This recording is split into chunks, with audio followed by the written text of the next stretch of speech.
Loss comes in many forms, and usually in unexpected ways.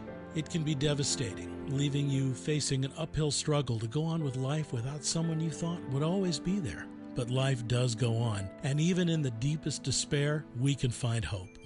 Welcome to Grief Relief with your hosts, Drs. Gloria and Heidi Horsley, brought to you by the Open to Hope Foundation, helping people find hope after loss. And now here's Dr. Gloria and Dr. Heidi.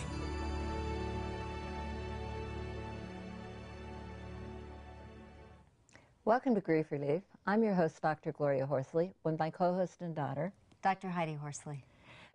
Okay, Heidi, let's go see Katie's cooking. Okay. Hey, Kate. Hey, Katie. We've got some holiday fare over Oh, here. great. Wow, this looks fabulous. Looks delicious. Oh, I love this. Yes, Are we going to start here, or are we going to start And over you got here? your great here. cookbook here. okay. Love this cookbook. It's amazing. And Heidi, I know if your daughter gets a hold of this cookbook, you're going to be out buying some good stuff. She will love it. I love all this healthy stuff for kids and for families. Yeah, absolutely. And what we're cooking here today is really wholesome too. I really wanted to focus on recipes that are really seasonal, that are nourishing, that people can make for themselves during the holidays. And I wanted to And nourishing is important when you're in grief, right? That's right. Absolutely. You can be really depleted from the stress of grief, and refilling all the nutrients is really important. And I know you know what you're talking about because you're a nutritionist. That's right. And this is good because I think in the holidays we tend to eat a lot of high-calorie foods. Yes. And a lot of sugar, and then we crash. That's right. So I like that there's some healthy choices. Yeah, we here. have some healthy choices. We have a little sweet at the end, but it's all in moderation, and I think that's, finding that balance is really key. So I have here what I call a colorful cabbage salad.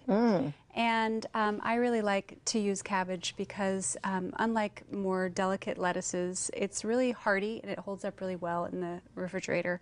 And even if once you shred it and dress it, it'll still be good for a couple of days. So especially for someone who might be alone, that's kind of a nice thing. It has staying power. And if you wanted to make somebody a salad and That's drop it right. off, you wouldn't have to worry that they would eat it right away That's or right. that moment. Yeah, or... this would last a couple of days for sure. That's great. So I've started off, you can sort of see, I did half of a green cabbage and half of a red cabbage, shredded and tossed together. You can really use any kind of cabbage you like.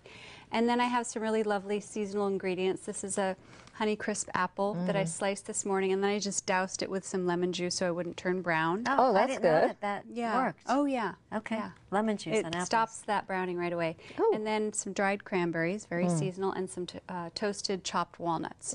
So those are all going to go right into here. Apples, cranberries, and walnuts. And then in here I have some apple cider vinegar and olive oil.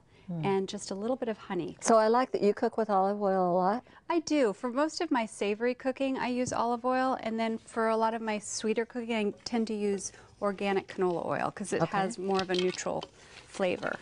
But olive oil is really, among the cooking oils, one of the healthiest. You got to go for the extra virgin. Okay, extra virgin. Extra virgin. Extra virgin, honey. So you can smell the vinegar and all these flavors coming together. And then That's good. Nice. I like just a little bit of salt and then a little celery seed. Even after you dress it, can you save it?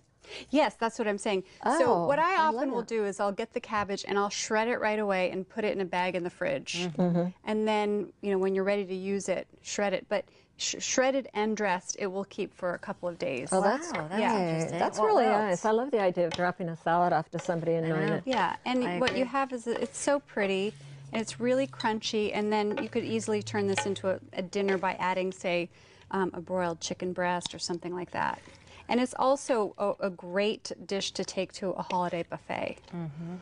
Because as you said, so many recipes during the holidays are really rich and heavy, and this is kind of a nice... Well, also you feel like, you have to get there and dress it or whatever, Yeah. but in this one you can take it and it's good to go and you can put it on the table Yeah. and you don't have to do a lot And more I work. would even say I like to do this maybe an hour before, because all those flavors come together, and it's even better, after a little while of sort of marinating. Boy, that's So. good. That's really good. Okay. Thank you. So I wanted to move on to another vegetable. which is, I wanted to talk a little bit about winter squash. I think that there's a huge variety of winter squash out there. I haven't seen that one. Well, I think a lot of people are just in general intimidated because, you know, all these squashes, they're funny shaped and they're hard and they're unwieldy and people don't know what to do with them. And I really like this one. It's called Delicata because it's small and it's really easy to work with. And so I just take it and split it in half, cut it right down the center. And then I already scooped out the seeds and the little stringy bits. And all I'm going to do is roast it. So, and this is, you can see it's finished here. So I just, let me find my salt. I love the squash when you open it and just put it in your oven and you don't have to worry about it. I know, it's kind of magical. Do you do squash, Heidi?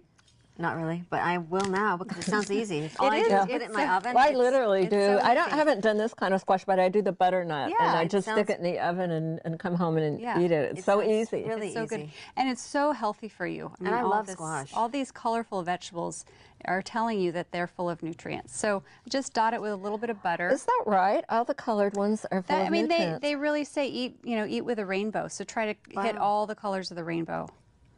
And the little maple syrup, and I like Maple syrup. I maple love it. syrup and squash are a I perfect would marriage. not have thought of that together.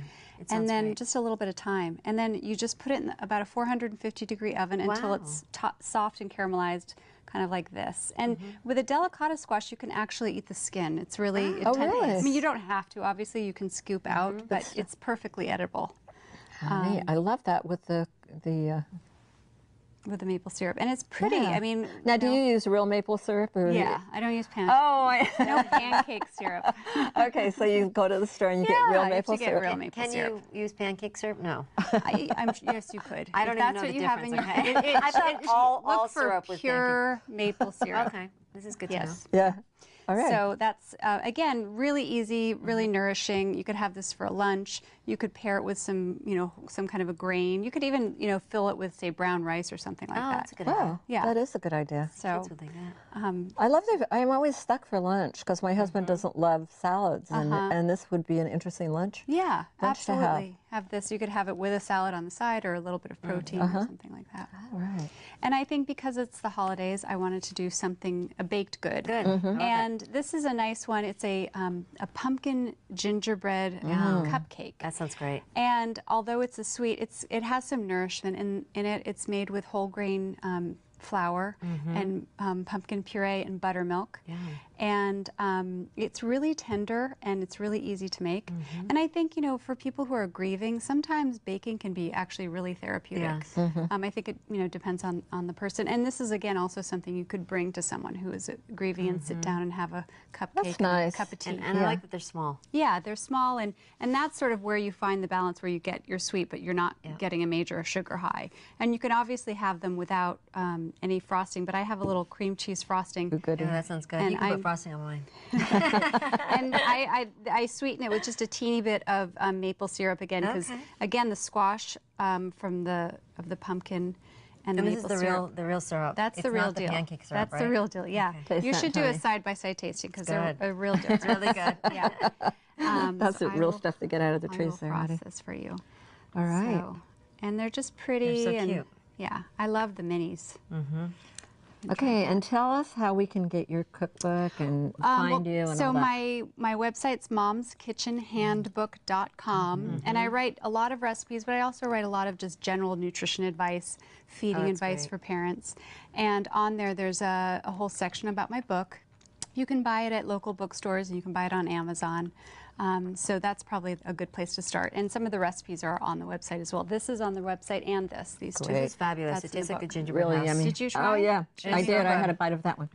Well, So- thank you so much for being on the show today Thank you and for for having me. giving us such great ideas during the holidays for people who are grieving. And we ask a blessing on all of you during the holidays that are out there. And thanks for watching the show.